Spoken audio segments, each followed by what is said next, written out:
Fala galera, sejam todos muito bem-vindos ao nosso canal Pelos Caminhos da História. Eu sou o professor Larive Dica e vou conduzi-los a mais uma viagem pelo mundo instigante da história.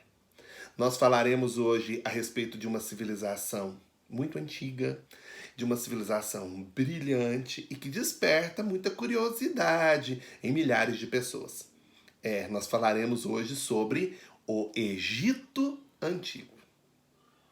O Egito é uma civilização que se desenvolveu às margens do rio Nilo e tem sua localização geográfica no extremo norte do continente africano, em uma região que no passado ficou conhecida como Crescente Fértil. A maior parte do país, óbvio, corresponde a desertos, né? Dentre eles, nós podemos citar o deserto da Líbia, o deserto do Saara. Apenas 5% do solo é utilizado para a agricultura. No tempo dos faraós, porém, a agricultura era a maior fonte de renda do país.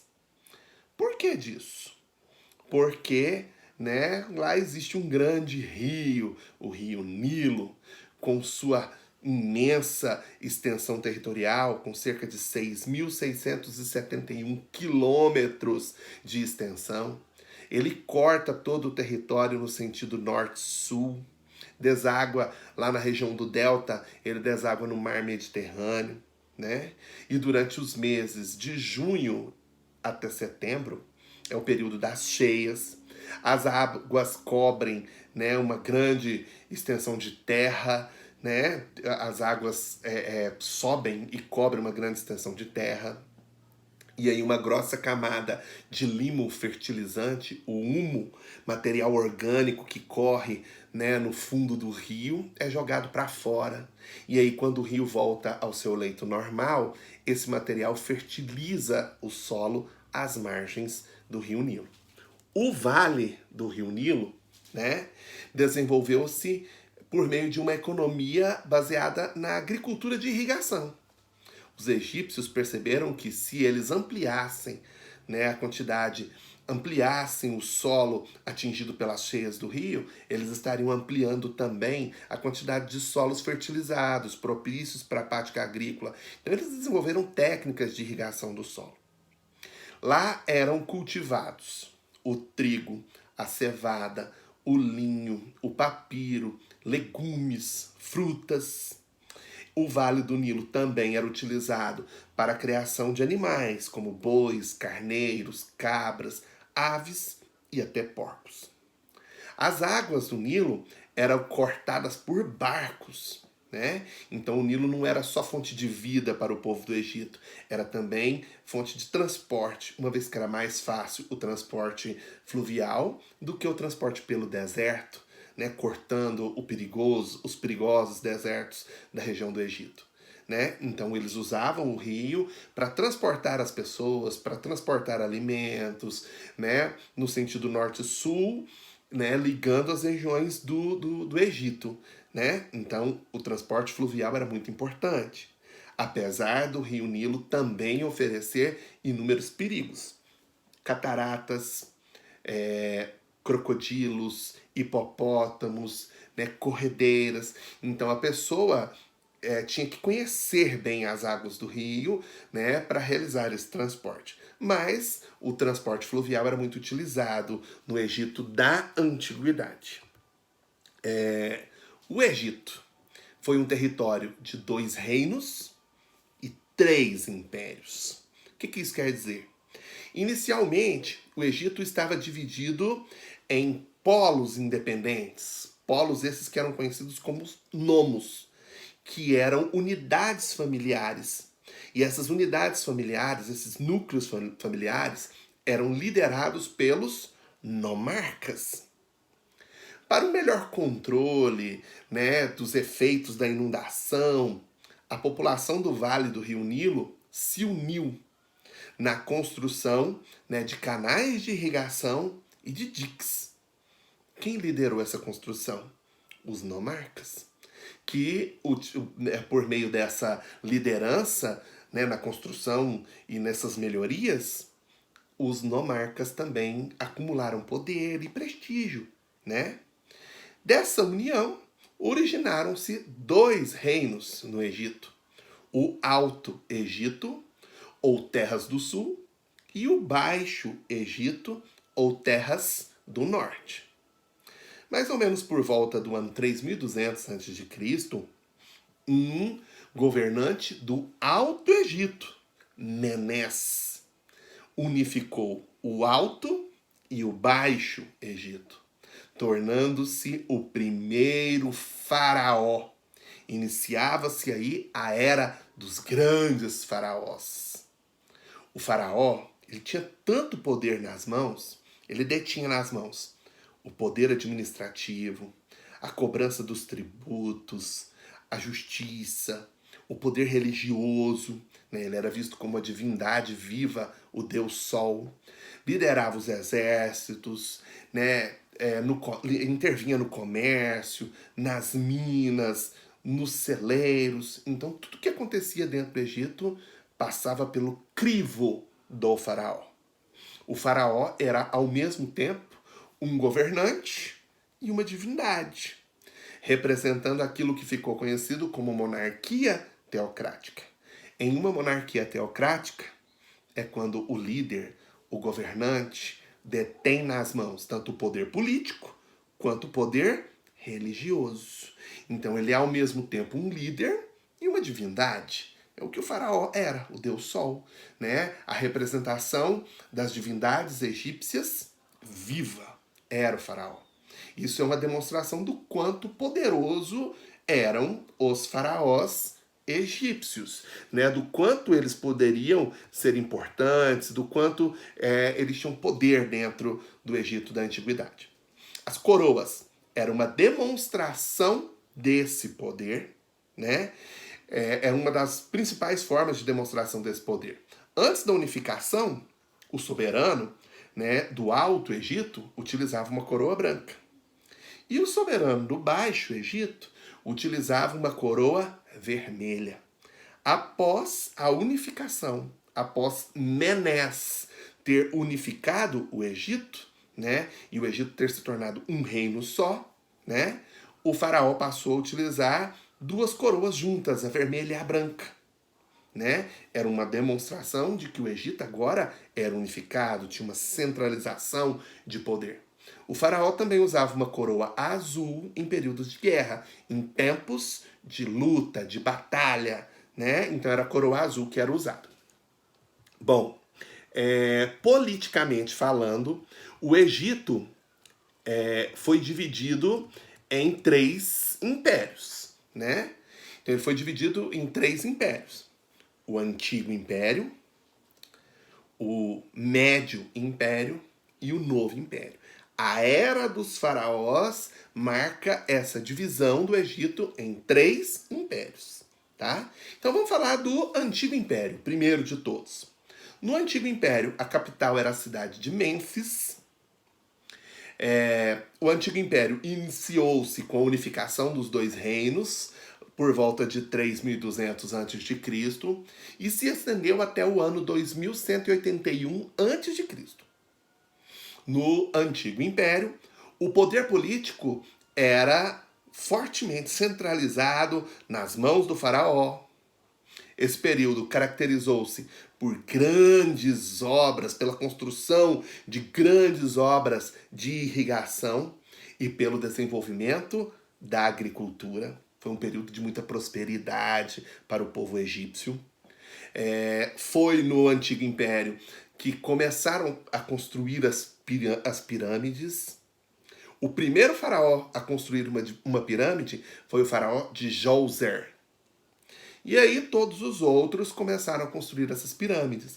As pirâmides eram túmulos que serviam ao mesmo tempo de reservatório, né, da riqueza, de tudo que o faraó tinha de importante. Eles acreditavam na vida após a morte, então o corpo conservado do faraó ia para as pirâmides, para quando ele retornasse, né, do mundo dos mortos, do reino dos mortos, ele tomasse mão de tudo aquilo que era dele em vida, né? E as 3 maiores pirâmides do Egito foram as pirâmides de Kelps, Kefren e Miquerinos, que são, né, gigantescas, monumentais. E elas ficam lá no Planalto de Gizé, no Vale de Gizé. Nesse período, o Estado egípcio, né, no Antigo Império, o Estado egípcio era pacifista e mantinha-se praticamente isolado dos outros povos do planeta. A partir do ano 2200 a.C., começou o esfacelamento, né, do Antigo Império, até que ele tem fim no ano 2181 a.C. Agora nós vamos falar a respeito do Médio Império. O Médio Império teve início no ano 2052 a.C. e estendeu-se até o ano 1538 a.C. No Médio Império, a cidade de Tebas tornou-se a capital do Império Egípcio.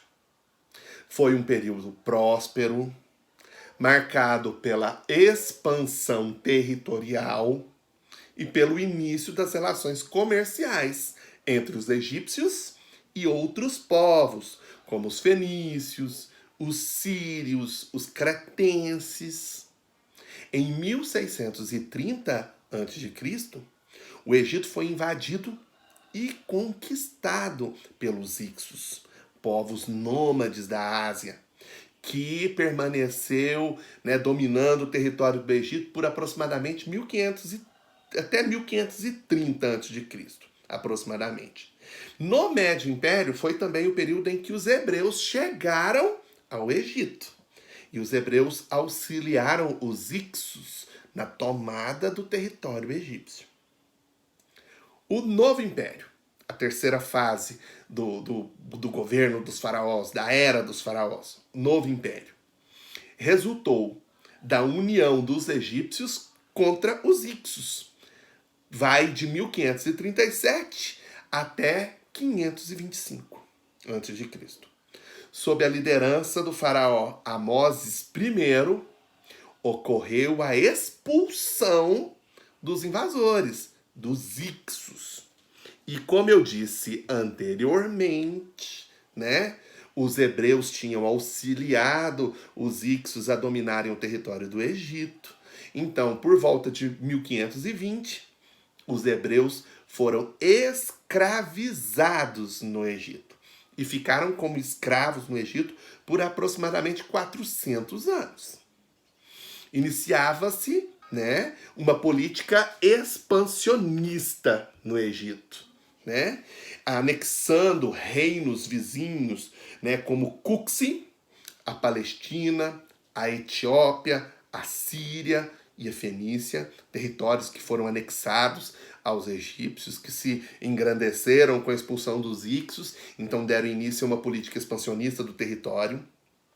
A partir do ano 1075 a.C., um longo processo de decadência com a conquista do Egito por sucessivos povos, né, como, por exemplo, os assírios em 525, né, os persas em 332 e os romanos no ano 30 a.C., levou, né, esse período áureo, né, dos faraós ao fim no Egito.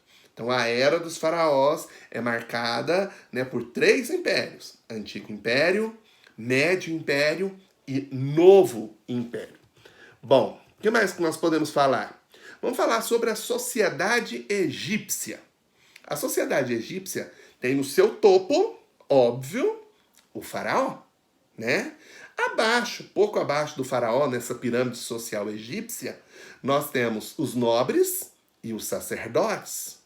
Abaixo dos nobres e sacerdotes, vem os soldados, os funcionários reais, os escribas, pessoas muito importantes. Quem dominava a arte da escrita oficial tinha uma escrita oficial e tinha uma escrita popular. Então, quem dominava a arte da escrita oficial, os escribas, eram pessoas que tinham muito prestígio, estavam um pouco abaixo dos soldados, né? Abaixo dos escribas, vinham comerciantes, artesãos, camponeses ou felas, e na base dessa pirâmide, né, vinham os escravos, que por muito tempo foram os hebreus. Né? Os hebreus foram escravizados por aproximadamente 400 anos no Egito Antigo.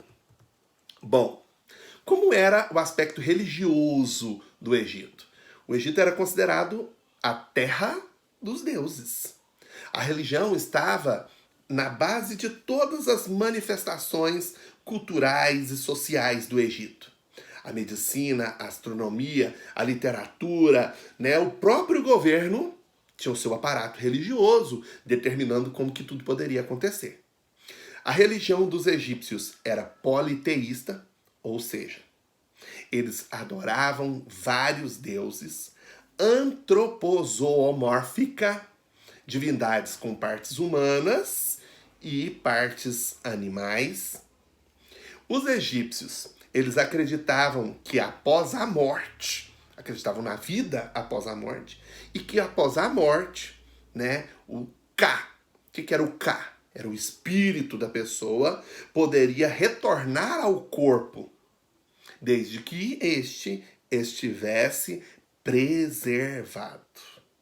Os embalsamadores egípcios desenvolveram uma série de técnicas de mumificação.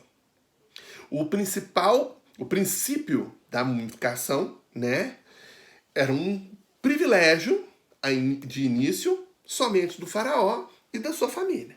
Com o tempo, né, até mesmo os menos favorecidos poderiam ser mumificados. Mas por muito tempo ele foi privilégio das classes mais ricas, das classes, né, de um poder aquisitivo maior, porque era um processo muito caro. O corpo dos faraós era depositado em suntuosos túmulos, as pirâmides, como eu disse anteriormente, né, junto com seus pertences mais valiosos. Ele não ia retornar, o Ka dessa pessoa, o espírito dessa pessoa, não retornaria do mundo dos mortos. Então, retornando, ele deveria tomar posse de tudo aquilo que lhe pertencia. Então, a pirâmide servia não só como túmulo, como reservatório do corpo do faraó, mas como reservatório de todas as riquezas. Então, elas eram construídas ainda em vida do faraó, e serviam também como uma demonstração de força, de poder, de prestígio. Quanto maior era a pirâmide, mais riqueza esse faraó possuía. Então, cada faraó queria construir uma pirâmide maior que a do faraó anterior, do seu antecessor. Né? Então, as pirâmides foram também, né, fontes de demonstrações de riqueza, de poder, de prestígio. Né? Então, espero que vocês tenham gostado.